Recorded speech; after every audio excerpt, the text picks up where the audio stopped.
Welcome to the Married to Marketing podcast, where our lifelong love affair with marketing is second only to our commitment to each other. I'm Todd LAIRE, CEO and co-founder of LAIRE Digital. And I'm Laura LAIRE, VP of Creative Strategy, co-founder of LAIRE Digital, and Todd's better half. Together, we've found success in business and in life by combining our talents, entrepreneurial spirit, and creativity. Whether you're a marketing newbie or a seasoned pro, Married to Marketing is a podcast that'll have you flexing your creative muscles, pushing boundaries, and thinking outside the box. Our mission? To equip you with knowledge, tools, and strategies that will skyrocket your brand's success. Let's dive in. Hey everyone, today's podcast episode is called Beyond the Basics, Exploring Responsible AI Usage in B2B Marketing and Beyond. And my guest today is Jessica Ria. Jessica is the head of AI strategy and transformation at Jasper, an AI content creation powerhouse. With a 20-year career centered around the convergence of technology and marketing, Jessica has consistently challenged industry norms, pushing programs and organizations beyond the limits of the status quo. Having a diverse experience in telecom, healthcare, software, and AI applied marketing, she founded VMware's Marketing AI Council in early 2023. Leading responsible generative AI education and adoption across a 750 plus global marketing team at VMware. With a background in field marketing, Jessica realized her passion for understanding products, customers, and the crucial partnership between sales and marketing. Her work emphasizes outside-in, customer-first marketing, underscoring the importance of authentic customer interactions to inform strategy. With more than a decade in leadership and management, her hands-on approach champions fresh strategies across functional collaboration and the transformation of vision into measurable results. Believing in extreme ownership, she prioritizes team development, mentorship, and a culture that values the whole self. Beyond her work, Jessica builds community and empowers others, particularly women, through board service with the YMCA Camp Thunderbird and as the founder of a local chapter of FIA, which stands for Females in Action, in Lake Wylie, South Carolina. Jessica, welcome, and thanks for coming on the Married to Marketing podcast. I'm so excited to be here today. Thank you for having me. Awesome. Great. Well, we've been connected for a while, and I've watched your kind of career trajectory as you've moved from position to position and kind of moved up your career ladder, so to speak. And you're very active on LinkedIn. I highly recommend everyone follow Jessica on LinkedIn. She puts out really great content, and a lot of it is centered around AI. But I think more so than contributing to the noise of everything that AI is, you put out really interesting perspectives and inflection points of like where we are with AI. And one post in particular that I want to mention is you had posted or shared just natively a digital marketing agency's AI usage guidelines. And basically it was a customer facing, customer forward policy, no different than a privacy policy or a usage policy, data usage policy. This one was centered around AI. And the first thing I thought of is, I know this agency and we don't have one. And so we probably should work on this. But more so, I really liked your input on it. And it sparked me. I was like, yeah, I think she'd be fascinating to interview. And so that's kind of how we arrived to today. And of course, it's been a labor of love, and it's taken months of you and I communicating and working towards this day. But I'm excited for it. And then that's what stood out to me. Yeah, that, usage policies, I feel like are sometimes so esoteric, or, it's hard for people to figure out how to do them. And I know that we're going to talk a little bit about that today, but the more examples you can see, just like the more use cases you share, it all inspires the next thing that will resonate with you to take action and move forward. So I think it's important to share what good looks like. And that was one of them. So I appreciate that you caught up on that. Yeah, absolutely. So Jessica, I think we all have an interesting path towards how we were introduced to AI and kind of what got the initial ball rolling. So what's your story? I mean, what was that aha moment for you? What was that kind of what is this moment? And then what happened after that? Yeah. So I've been thinking about this a lot because, people ask me, and the other is, we talk about a lot. You don't have to be a data scientist or an AI expert to step up and even lead the marketing transformation. And so I like to share that it was only in spring of 2022. I was having lunch with a board colleague and several other board members, and we were talking about our next meeting. And it turns out that he wasn't able to attend the next meeting because he was going to be in Cleveland for a marketing AI conference. And it was at that moment that I was like, a marketing AI conference, like a whole conference around AI and marketing. And he was like, yeah, it's a thing. And I was like, wow, I had no idea. Then fast forward a few months that summer, I took the Kellogg Exec Ed digital marketing course on AI, data, and automation. And Jasper was a case study. We watched a video on Jasper, and then, of course, we had to tell how we would use it or something like that. And I had texted one of my startup friends, and I was like, you have to use Jasper for your content creation. I will never get this approved at VMware. He was like, this is so powerful. I can't believe that it helps you write all this content, right? And then it was in September at VMware, I was in a head of demand gen content strategy role. So nothing to do with AI, but all to do with content strategy within the realm of demand gen. And I found out that our product-led growth team was trialing Jasper. And shortly after that, the product-led growth team dispersed, and a lot of that work came onto my team. And so now I had the opportunity to build the business case for Jasper kind of from scratch all over again if we wanted to move it forward. And I couldn't believe all of this lined up, right? Stars aligned. And so we started building this use case for Jasper because for us, I was working through a content operations process where I was realizing we had to streamline the process. We weren't meeting our stakeholder deadlines. We weren't getting our promotional kits, our campaigns in market fast enough based on all of the things. We were missing media briefing deadlines. So we had to figure out how to streamline this process. And frankly, we're always so behind that the content we would get from agencies, we would just push on, right? Or people weren't getting the review cycles they needed. So I felt like we had an opportunity to draft that content in-house and spend more time on editing, which would then improve quality and save us time and money. So it was this hypothesis, which I encourage everyone to start out with when you're looking at a use case, which is, what do I think this is going to do for me? So I started to build this use case around improving quality, saving time, and then reducing agency fees. And that was ultimately how we got Jasper approved at our first use case, which was only 8. ChatGPT happened. I started hearing conversations from different functions in marketing. Everyone's going to the brand team saying, can we use ChatGPT to write blogs? And the brand team is like, hell no, right? And quickly having to figure out what their POV was. There was a lot of fear. I call these like silos of swirl. So I pulled everyone together because somehow, I was having similar conversations, right, with different people on a Friday afternoon, and I called it the Marketing AI Council. And it was the literal first bullet was like, is this a good idea? And then it was, do you want to be a part of it?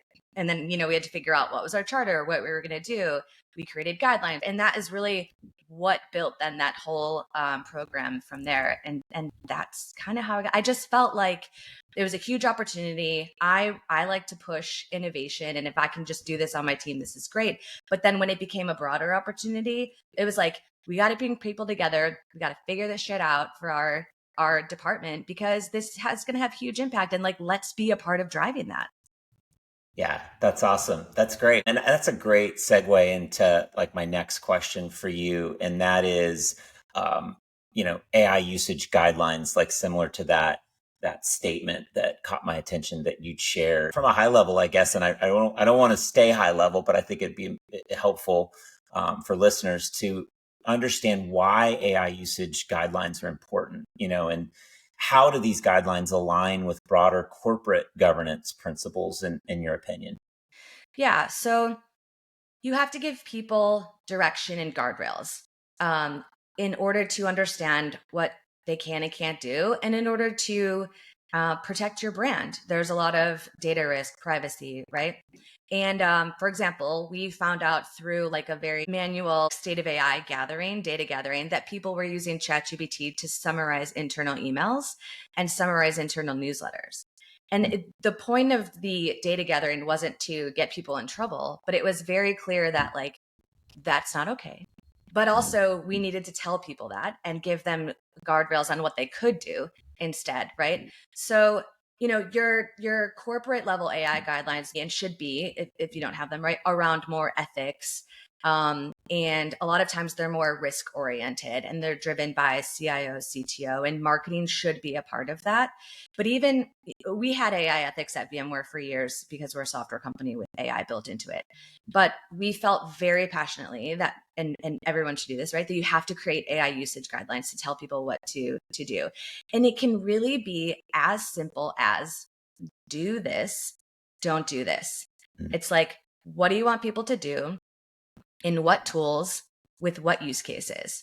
And then conversely, what are we not going to do? What types of data are we not going to share with certain AI systems or not, right? What use cases will we absolutely not use AI for? And then, you want to give them the best practices. But that's very do's and don'ts is like the first place to start. But every single department could have their own set of AI usage guidelines too, right? Like HR's is going to look very different than marketing, than IT, which is more code based and development, maybe, right? Or the engineering team. And so marketers have to do this for themselves to know how to write. But you want to encourage experimentation, but in a safe and responsible way. So that's where you're coming out with your POV on, we want to be supportive. We want you to experiment and try these tools, but we want to do it in a safe way. So do's and don'ts, first place, very high level to start. But then you want to continue to iterate from there as new tools, new techs coming out, something that didn't work 2 months ago works now, and you need to let people know about that. But at the same time, you can go deeper on your AI usage policies and guidelines. You can create an AI mission statement. What is the purpose of AI for you in marketing? You can create core values. And you need to be really close with your legal team and stay close to your attorneys, and they're involved in all of that along the way as well. No escaping legalese. We know that as Make marketers. them your friends. Your two best friends in marketing, legal and IT, and finance, maybe 3. Yeah, and know that you have very little in common with any of them, but they are your best friends. Yeah, keep us safe. Something that stood out to me too, I think a milestone in your career, and I mentioned it earlier in the intro, was you formed the AI Council at VMware. And so kind of taking a step back from that, what is an AI Council, Jessica, in your words? And why is it important? And important for who? Yeah, so your company should have an AI Council in general, broadly across all departments. Like I said, a lot of times it's CTO, CIO level, but if you don't have one, you should start one at that level. And it is really setting direction on creating those AI ethics, maybe creating your AI vendor checklist and requirements. And again, those AI guidelines. For marketing specifically, though, you need a separate marketing AI council. And our marketing AI council started actually a few months before the corporate AI council. And then we kind of also folded into that as well. And the reason is this group of people is what I like to say, they're your AI enthusiasts, your hand raisers. It is not a CMO appointed VP level COE.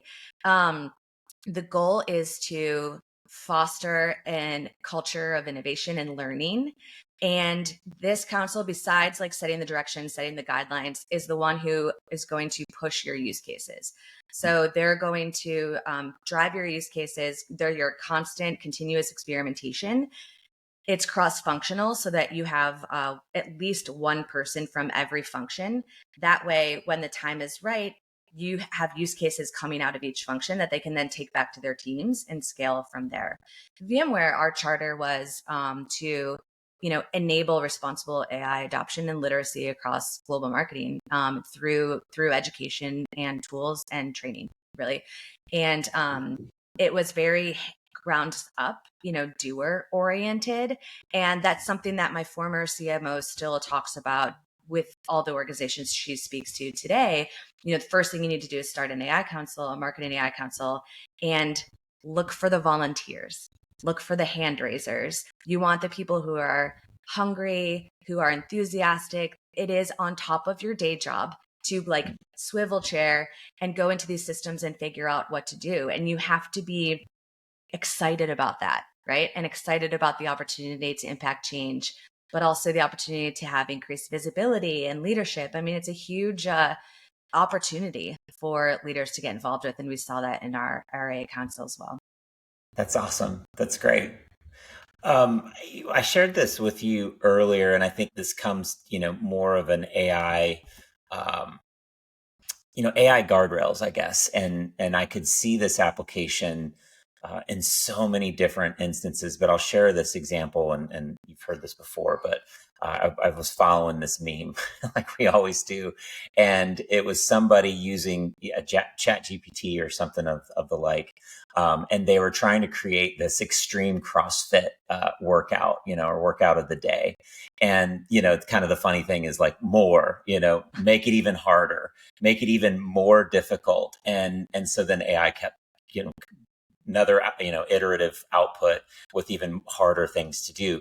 And then the prompt was, make it even more difficult that no human would actually be able to complete it. And then there was this prompt that came up, and it was kind of just, I don't know, part of the meme, but it actually was like a warning, like, we don't recommend that someone actually do this exercise. This can cause bodily harm and even death. And I thought that was interesting, because then I kind of took my focus off the humor of the meme and saw like, wow, this is, in my opinion, responsible usage. This was programmed, this came up. But I thought of that specifically with so many applications, specifically in marketing. Hey, AI, build me a lead gen strategy using Google PPC where my expense is $1 a day and I'm going to make $1 million in sales in a month. And AI coming back saying, okay, here's a strategy, but know that you've next to an impossible chance of this happening. And I actually love that, because it creates guardrails and it creates better expectations around what you can expect if you try something that AI recommends. What are your thoughts around that? Yeah, I think that's really interesting. It reminds me, outside of marketing though, back to the healthcare thing, because lots of people, I won't name names, not me, of course, but using ChatGPT as the new like Google doctor, right? Like, but you can actually put in all of your symptoms and like, it's actually really helpful, but it always has those disclaimers, right? Like call your doctor. You're like, thank you, I know. But yeah, I think that's really interesting from a marketing perspective too. I think it feels like kind of red teaming ish, right? Where you're just like pushing the systems to see what it can do. And I would expect an output like that. And I don't know if you've actually put that in there. We should try that and see what it says. Yeah. Right. But it's like, you almost want to have that. And I think maybe there are more companies that will spin up this way to say like, almost like caution, right? Like, or wouldn't it be great if it noticed that you copied and pasted the entire thing, right? And then went to publish, because that's absolutely against the policy, right? You need to have human review. Even if you're training it on brand, tone, and voice, you'll get there, but it's still 80% best, right? And even if it's perfect, you want the human eyes to make sure before it goes out the door. And so I wish we all had those warning buttons, before we send those emails or publish those ads sometimes too. So maybe that's the analysis side of it will get more automated. I don't know. Yeah, we'll see, right? Yeah. Let's shift gears to more furthering education as well as securing buy-in. I'm sure you had some buy-in struggles as well as some efforts to get buy-in and get endorsement around, doing more and being more innovative with how you're going to use AI and even implement your own AI. How do you involve in you've mentioned it before too, like C-level, but also anybody that raises their hand, which I think is important. And that could be anybody, that has an interest. You want interest, passion, and participation. But how do you involve them? Like, it's on top of their day job. It's extra time. How do you get that started? How do you get that, get that involvement to build towards buy-in and full endorsement? Yeah, and if I'm hearing what you're saying too, it's like, how do you get over the barrier that a lot of people have if they don't want to get involved because everyone's busy, and yeah, we saw that a lot. And I think there's there's multiple levels of that as well, right? So there's at the, the VP level or the heads of your marketing function level that sometimes are also too busy with strategy and a lot of other things to figure out what AI can do. And a lot of times they're more hands off because they're not hands to keyboard creating. So there's more potential for disconnect in terms of really just the sheer impact that AI can bring to what we do in marketing. We put together a marketing leadership AI summit about halfway through the year last year. And the whole goal of that was to make sure that our marketing leadership team was all aligned on this being a huge opportunity for us as marketers, for our teams from a professional development perspective, and for, impact on our business and our strategies. And so we brought them all in on site. We did, some kind of hype and rah-rah to start, kind of just broadly like where we were in terms of the opportunity with AI. We reviewed our guidelines. We reviewed our early use cases. We had them log in to Jasper, which a lot of them hadn't done yet. Right. So, but then we had them do things, even like after lunch, there was a fun, like create a song for our upcoming trade show in the style of blah, blah, blah. Right. And then we shared that. It's just to get people to log in and use and see the power of it too. And then in the afternoon, we had a use case workshop. So we trained on like what makes a good use case. How do you find them? We split up into 4 categories, and then old school sticky notes, right? Like everyone uses Miro boards now. It's kind of fun to like actually use sticky notes and create use cases. And then we prioritized use cases. We came out of that then with top 3 use cases per category. We presented that to our marketing leadership team.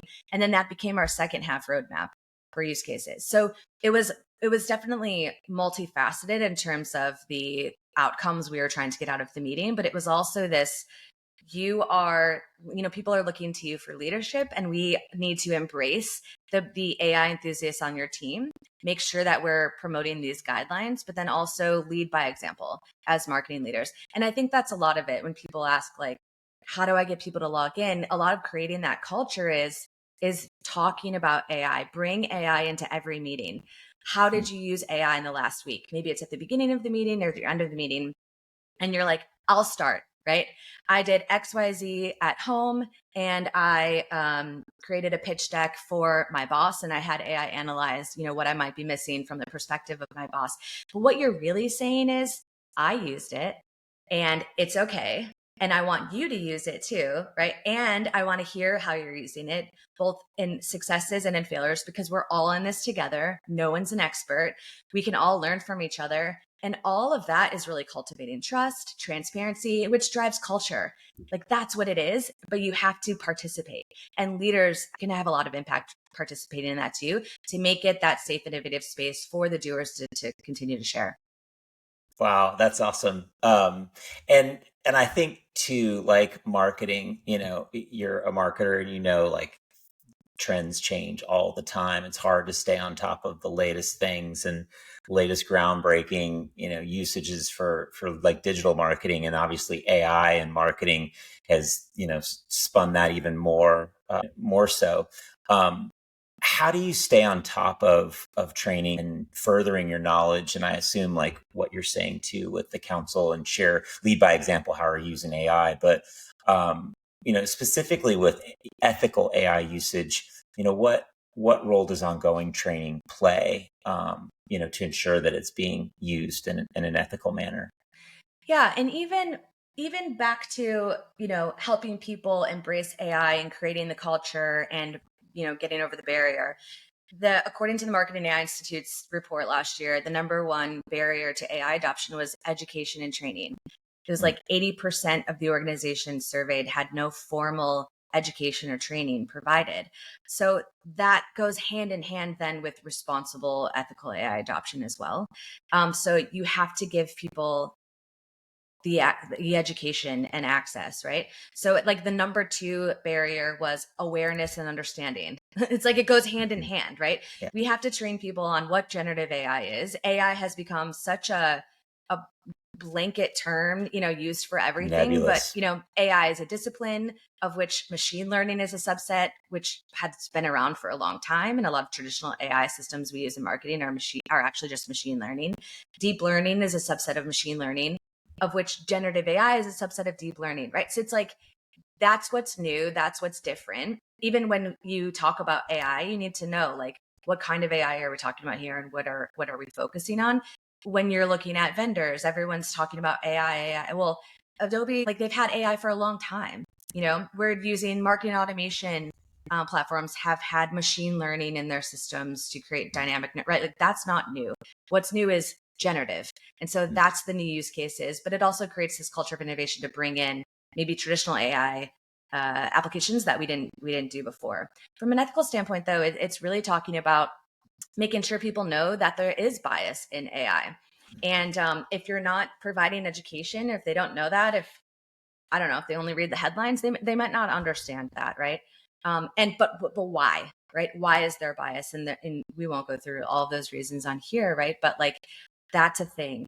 And how to look out for it, which is why we need human review, right? And why we're continuing to have, and if you have concerns, like it's just around AI literacy, and it kind of all comes back to that. And really, AI literacy is the foundation for responsible AI adoption, and CMOs have a responsibility to upskill their workforce.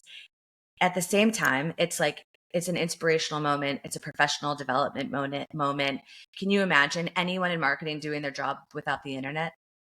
Right? Yeah. Like we had people initially say, when I used this example of digital marketing, like before the internet, we didn't have digital marketing. It created all of these new roles. And I had somebody tell me that they don't do anything with digital marketing. They just create messaging. So I've brought in the example to the internet, because you email all day long, even if you create messaging and you're using SharePoint to write your Word docs, right? But like that is how much it will proliferate our jobs. And that is why it's not marketing ops job to figure out AI. It's not just a content job to figure out AI. Like we all have to figure out how it can streamline our work, and we should want to, right? To be able to become more efficient and push off some of those routine tasks and figure out what do we like to do and what do we not like to do as much, right? That AI could really help with. Yeah, that's fantastic. Let's dive a little deeper into marketing specific applications with AI. And this is more so like from Jessica's desk, right? How are you seeing some really great applications in marketing for AI, kind of above and beyond what we already know? ChatGPT can come up with some customer headlines that might be interesting based on persona input that you give it. But what are you seeing kind of next level, or how are you using it, for marketing? Yeah, I'll share a couple examples. And it goes along with the line that whatever you're an expert in, you will be able to push AI systems that much further. So writers who use AI will be able to get exponentially better outputs than non-writers, because you understand writing and storytelling and you're asking the right questions or pushing the system. Same thing for designers, right? Designers will always be able to prompt better in image generation systems and video, because they understand all of the nuances of design. And think about this from a content strategy perspective, right? So I'm not just uploading an asset and have my brand tone and, have all of the parameters in there where it's going to give me what I need for my social or campaign bill of materials, right? Promotional. But I'm also having to still prompt for like, which stage of the buyer journey is this in? What's the goal? Like, so an advanced use case that we have is we helped a customer, a content strategist who actually used to be on my team. So I'm very partial to this example, but we trained Jasper on the back end, basically content marketing best practices. So now the AI system knows your specific buyer journey and the purpose of each stage, like what we want to happen at each stage, and the persona and the specific pain points of that persona and the types of campaigns that we run, awareness, engagement, acquisition, right? and the type of writing that we want, active voice, human, right? All the brand things, but even more nuanced things that you might be having to edit for generally. And now it's just a drop down because you're doing that every single campaign, right? Every time. But now it's just a drop down. Type of campaign, buyer journey stage, right? Goal of the stage, asset, persona, all of that. So, and then it's spitting out to you your specific bill of materials. So now you go from days of prompting, even with all of the context in there, to 5 minutes, and that's exactly what happened with this system. We basically, it was things that she was doing. We were doing that only content strategists or content marketers or writers would do anyway, but we trained the system to do all of that. So I thought that was pretty next level and an example of like how you can really specialize and then push AI systems that others may not be able to. I think all of the API examples are next level. So for example, Adidas, they have an API into their EPAM system, which is like very product marketing, CPG retail focused, but then they push out all of their content into Excel or Google Sheets. And so they were able to write 7,500 product descriptions in 24 hours on brand, all automated, all into the format that they needed to get it in to move forward in their production cycles. Integrations into Salesforce, for example, so that at a click of a button, it's analyzing the account, all of the information with your value prop, and it's creating emails automatically on brand in the format that you need for sales to review for one-to-one, but then it's also doing that for any like one-to-many. And we have a customer who has a set of contacts that never get touched, which is like a marketer's nightmare, right? And now this automatically creates an email for them and they can send it out, of course, after they've reviewed it, but it's much, much closer to what marketing would want them to say from a brand perspective. So I think everyone thinks about content creation, but the use cases that are before content ever happens, that are like, think about the research phase, right? Going from weeks and days of research to minutes and hours of research to better inform the creative and content brief up front to post content creation, right? Where you're actually analyzing content that's already been created in the view of the persona that you're targeting for what's missing, how content can be optimized, all of that kind of stuff. Like I watched a customer last week in Chicago figure out, they just weren't doing it the right way for Jasper, but figure out how to upload their meta campaign data for a client and have it analyze with insights all of the data. And I mean, the light bulb moment in the room, there were a bunch of people in the room. I was so glad that it worked live. They were like, this is incredible. I cannot wait to go back and tell the media room like how much time we just saved. Imagine that though, right now, instead of spending all this time getting insights, putting together the insights, you're taking those insights and spending your time optimizing the campaigns. Like, we're not doing that enough as marketers because we're spending so much time just combing through the data on a regular basis, right? Wow, that's awesome. Those are pretty unique examples, and I think that could inspire a lot of listeners to, like you said, throughout, kind of push it further. And I interpret that as don't be satisfied with what the output is. Like, take the output and then, like that my example about CrossFit, even more, or dive in more here, or ask for more from it, because it's only, the output's only going to be as good as the input. Right. Exactly. So keep iterating. Exactly. And one more, as we're talking about kind of the advanced use cases or advanced customers, it's, a lot of people are thinking about how do I integrate AI into my existing workflows? And the API use case too is how do I stay in the systems that I'm already in today while leveraging my AI, who hopefully knows everything about my company, has my brand built in. I can give it all this additional context, and it's using marketing templates, right? But the more advanced thinking too is, what will AI do to create new workflows? So it's kind of going back to what we were saying before about that, like, what can I do today that I couldn't do before, but what new workflows will AI create? And I'll tell you an internal one that we're trying to figure out at Jasper is on the hyper personalized one-to-one ABM. Like, we've been trying to figure this out as an industry for the past 10 years, right? But this is an example of an entirely net new workflow. So you have your list of customers, like accounts that you're going after, let's say, and an automated run that pulls, data from all of your third-party systems, Zoom info, everything like that, plus the customer's website, plus maybe the people that you're going after from LinkedIn.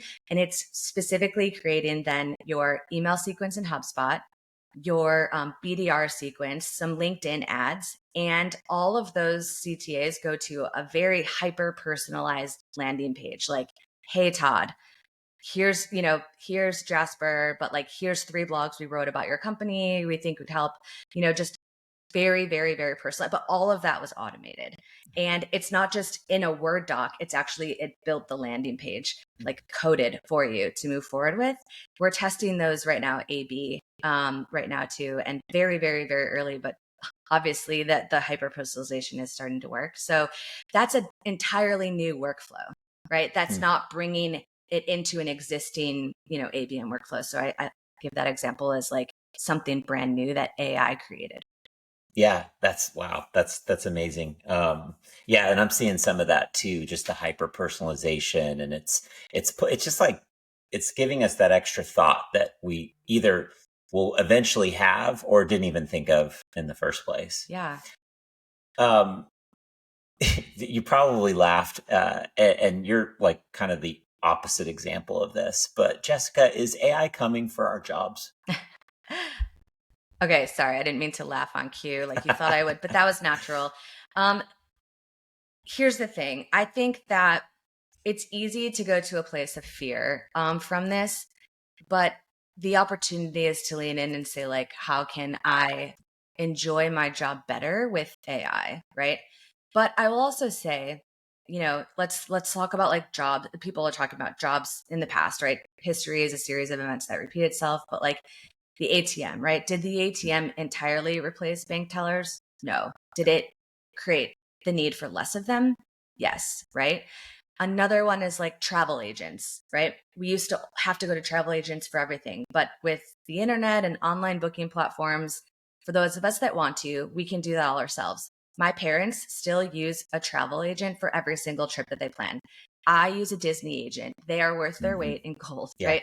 agreed. That same Disney agent like planned my friend's adventure themed trip in Mexico. So like we still have a need for these roles, but the routine, the automated, the like or we want to really get in their hands on and do it ourselves. Like, I don't know. I think that's where AI can come in. But if you want that really expert level, customized, complex itinerary, right? Like human element, creative problem solving, plus the interpersonal side of it where you like to talk to somebody about your trip and like have that back and forth. That's kind of how I look at it. I think marketers will need to specialize. What are you good at uniquely? What do you like to do? I think even college graduates will have to specialize because the marketing generalist that's the stuff, the production side, that's what AI is going to be really good at doing. But hopefully we'll be spending more time on the strategy side, which is normally reversed, right? We're not spending enough time on the strategy side. We're not thinking enough about why we're creating this asset, for who, for what purpose, how is it threaded into the broader scheme? Like in what ways will we replace our organic traffic? Like these are the types of things that I think humans will be really good at on the strategy side. And I think, agencies too, it's a time to like rethink what your value add is. If you're just a content production shop, you've got to figure out something else, right? Or how to add value on top of what people can do in-house, and generally your business model. So that's kind of how I look at it. Yeah. And I think going back to your career journey, you could have been somebody that said, oh, no, I fear AI. Like, what am I going to do? Woe is me. And you did the exact opposite. You jumped ahead of it, in front of it, embraced it. I think embracing it is the biggest part of anything, right? When it comes to potential threats or perceived weaknesses. And you said, I want to be strong in this. And so I'm going to be an early stakeholder in this. And I admire that about you, but I think that's what it takes in general. Think about the people, and this is a story straight from my former CMO too, who once got asked if she wanted to go to a class to learn about the World Wide Web, right? And she's like, and then I became for a while the only one in the company who knew about it. So then everyone's coming to her for the information. Think about those people who are very early into marketing automation, into social. There's benefit to being early and jumping in and figuring it out. But I also think right now the pace of acceleration of the technology is so fast that we need to get it. Like you can't wait. It's not a wait and see moment. It's an adapt or fail moment. You've got to jump in and figure out what's working for you, but surround yourself with other people who are interested in this as well, so you can learn from each other. And that will also scale your experience and your opportunities and like inspiration to, apply even more. Yeah, that's great. You've mentioned some tools, and so for some tool geeks like myself, and I'm sure you're probably a closet tool geek, or maybe not. But what are some of your kind of AI, your go-to AI tools? I know obviously you're partial to Jasper, but would love to hear, why Jasper. Then, but what are some other new tools that have kind of popped up on your radar that you're embracing and think are really cool or helping you? Yeah, I will say because of Jasper, I focus on the content side mostly. I actually sometimes go to people to say, like, what's your video tool again? Or we really liked Beautiful AI last year. For a while at VMware, I suck at creating PowerPoints, and like the time it takes to redo like the org chart type thing, like it kills me. So that's a really cool tool that you can just very easily move stuff around. But it was really, it's not an enterprise tool yet. It was hard for us to actually, um, you know, put into production from a brand perspective, because our brand is so complex. But if you're creating a PowerPoint, external presentation or something where it doesn't matter, I think that's a really cool tool. And that's not generative actually. Mm. At all. Mm. Now they have an API into ChatGPT and OpenAI, which we weren't interested in last year at all, right? So that's an example of like something where this innovative thinking is taking you back to say, like, there's got to be a better solution for PowerPoint, right? That caused you that. So my other my bookmark bar I'll share with you, and because I encourage AI enthusiasts to do this, and this is what your working AI council should be doing too, is kind of like working within all the platforms. But it's your typical, I have GPT-4 that I pay for. I have Gemini. I have Claude. I have Perplexity. I love Perplexity. I have Meta AI. I hope everyone, by the time this podcast comes out, has played with Meta AI. Have you, Todd? A little bit, yes. Yeah. So for anyone that's new to this, it's the Llama 3 model. They've just broke it this week, but on the left-hand side, there's new conversation, and then there's imagine. And if you've played with Dolly inside of ChatGPT, you know that you say, create an image that blah, blah, blah. And it like takes a minute or so. It circles and then it creates your image. And then if you edit the image at all, like say, actually add this or add that, it kind of creates an entirely new image after circling for some time. Imagine in Meta, you click on the button and then you start to type imagine. And you use words, and it real time creates the images as you're going through it. So like you're like, imagine a capybara, and it automatically you're not done with the sentence, but it shows you the capybara. And then you're like on the moon, and it shows that. So the image evolves as you keep typing. So you're actually able to, I feel like, get to where you're trying to go better because you can see how it's going along the way. And then like you hit enter, it gives you 4 examples, but then you go to edit it. Like I actually wanted a flower. It is really good at editing just the one thing you're asking without losing the integrity of the whole image. So, and it is lightning fast. So Wow. I'm very impressed with this. Image generation, I think it's not, something your brand is going to do externally necessarily, but it's good for internal presentation decks. I think external presentations, I think it's great for storyboarding from the creative side of thing. You can communicate better between creatives and the non-creatives in terms of like where you're trying to go with something for people who don't understand like the creative language and all of that. And I also used it in my elementary school career day, which was a blast. And now I kind of want to go back and like use the imagine feature with Meta. That's cool. Yeah, and that's still new. I mean, I think a lot of people don't know about it. I know about it because I'm in there, and I'm like, oh, this is different. And now people are writing about it, and Hmm. that's interesting illustration that you shared. Let's talk about the future. I mean, what do you see? Obviously, you don't have a crystal ball and can't predict the future yet. And if you can, let me know because I have questions. But Don't we as all? far as yeah, right.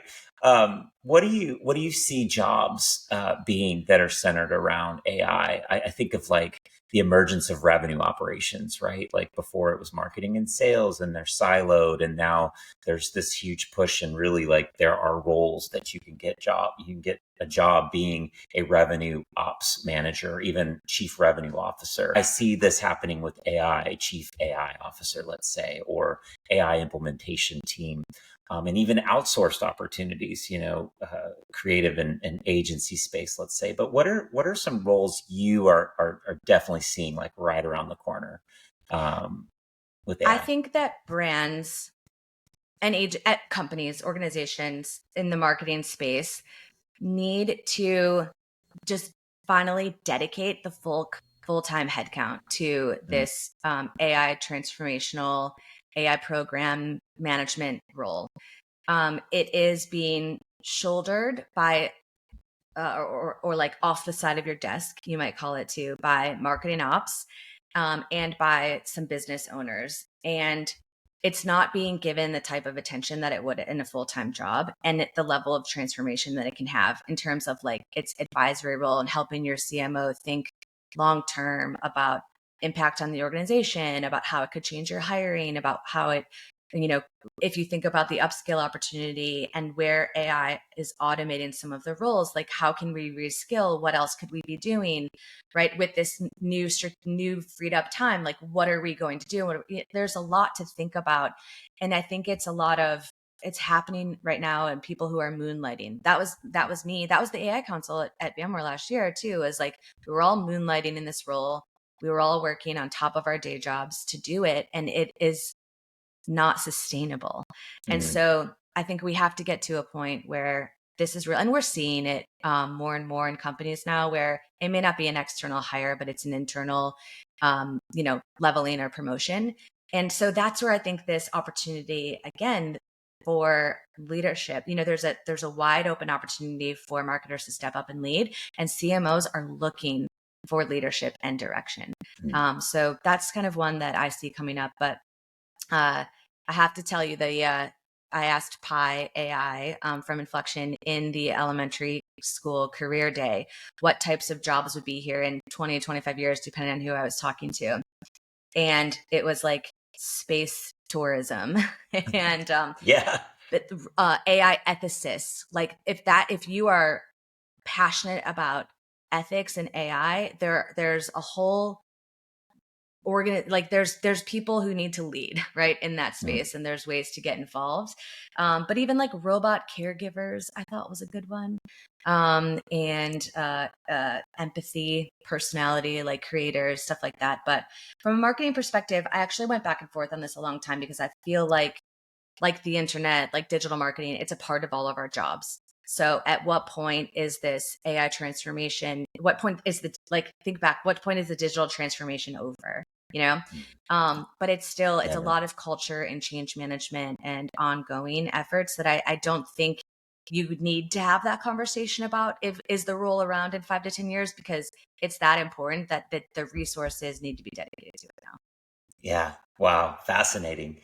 And I think too, like that leads to like a bigger question around the future of AI. Like, what are some trends that you're seeing in as we live in this current evolution? Like it's evolving and changing, and there's more tools coming out.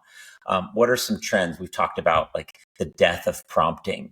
Like similar to marketing deaths. Like email marketing is dead. Well, no, certain types of email marketing is dead, Yeah. but actually email is still very strong. What in an AI example, and maybe we could dive into the death of the prompting phenomenon. But what do you have to say about that, or any other trends that you're seeing?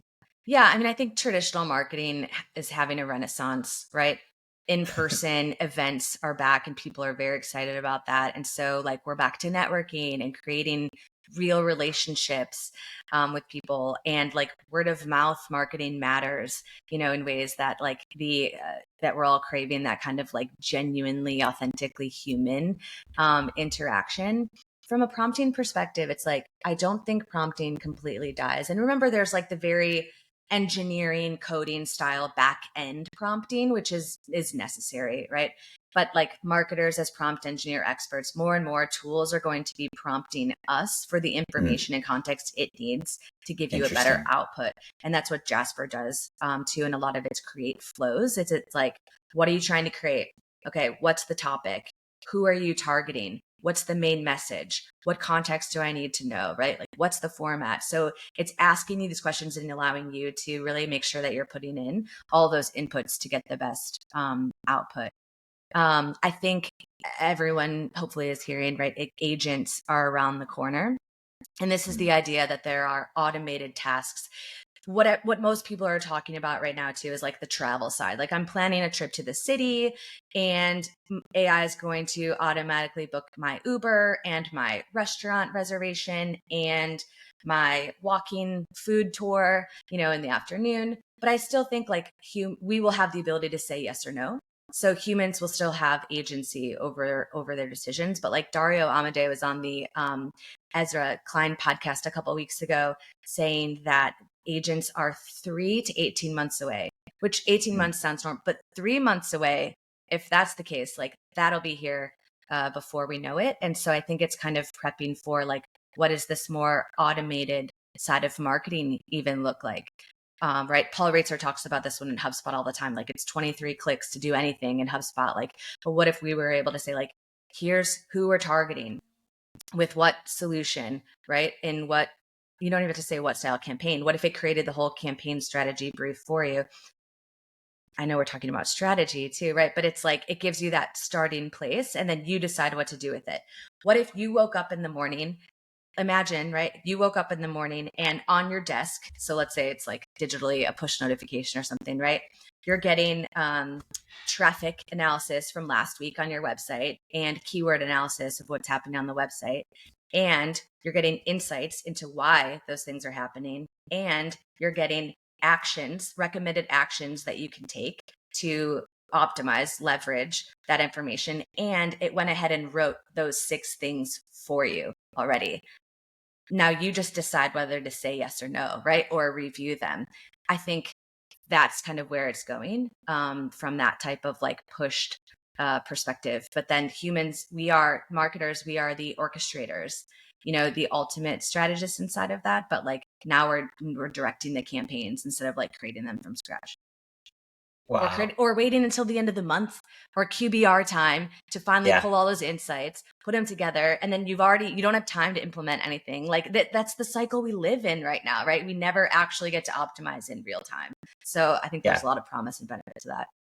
Yeah, no, me too. That's amazing. And I guess too, I would love to know, if you were talking to your younger self, like one of those questions, what from what you've learned, incorporating AI into marketing strategies, like what advice or best practices would you offer based on the type of successes you've had? I got stable internet connection, Todd, so I wanted to make sure that you didn't lose me. I got you. I got you. That is a really good question. I want to think about that for a minute because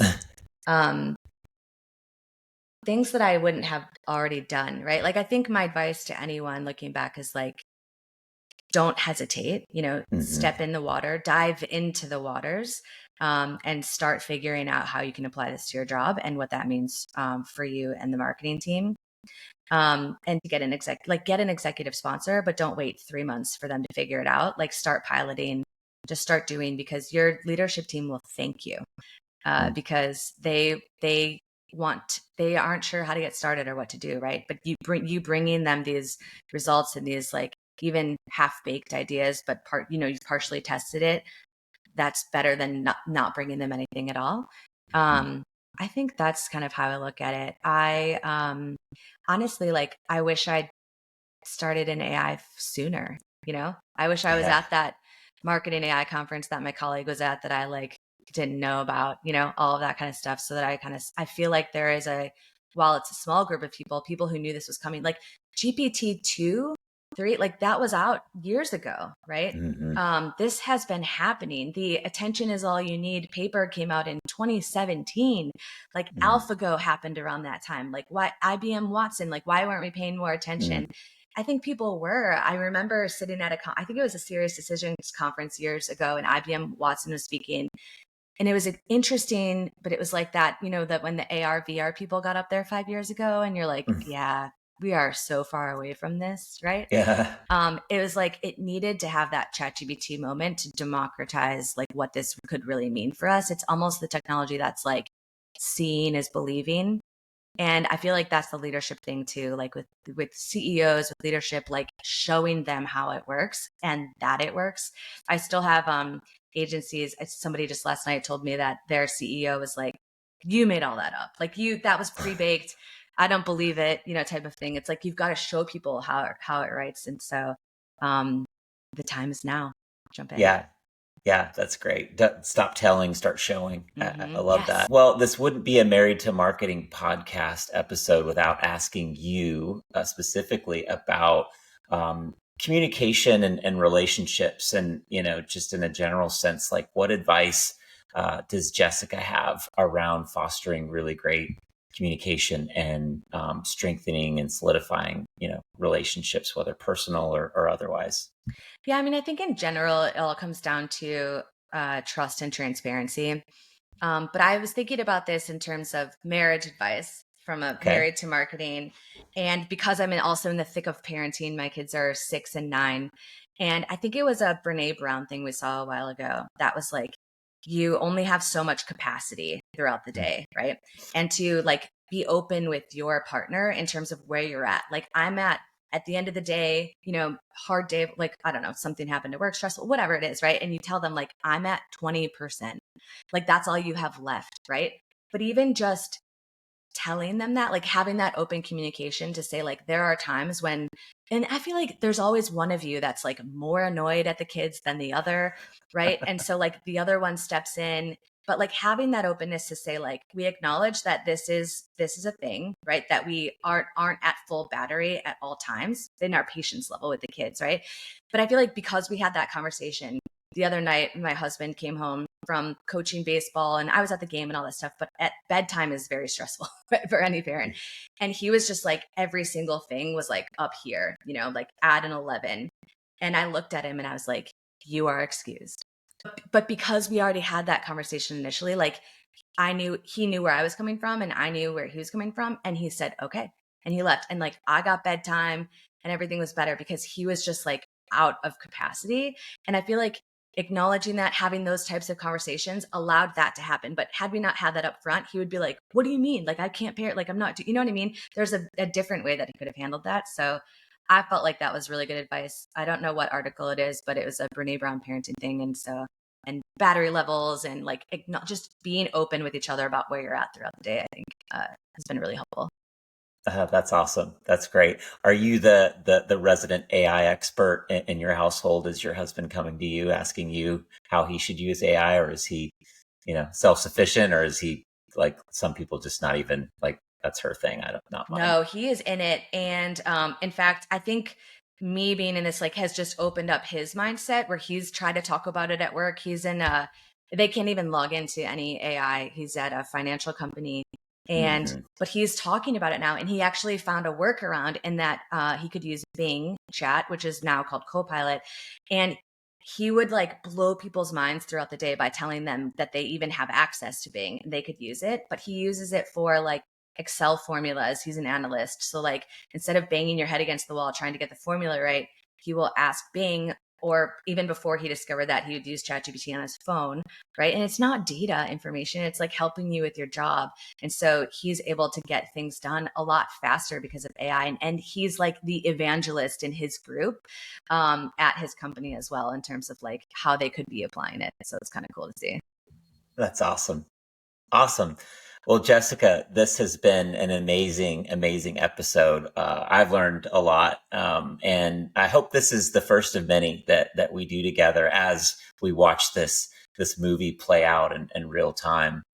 So I want to thank you personally for coming on and sharing your expertise and your knowledge. And let's do this again sometime. Yeah. Look, no one is exactly an expert. We are all in this together. The more that we can share is the rising tide, that we can shape the future of marketing. But it's also like, what an opportunity we have right now in marketing and, in our personal lives too. So I'm optimistic about it and excited and happy to be a part of it. And thank you so much for having me on today. This was super fun. Awesome. Jessica Ria, thank you. We'll keep watching your journey as it unfolds. I'm excited to watch. Sounds good. Yeah, please connect with me. That's a wrap on this week's episode of the Married to Marketing podcast. I'm your host, Laura, along with my husband and partner, Todd. Don't forget to subscribe, rate, and review our podcast. Your feedback fuels our passion and keeps the marketing fire burning bright. And if you're hungry for more marketing magic, be sure to visit our website, marriedtomarketing.com, where we've got a treasure trove of additional resources, episode transcripts, and mind-blowing bonus content. We'll be back next week with another engaging episode. Until then, be creative, get strategic, and never go to bed angry.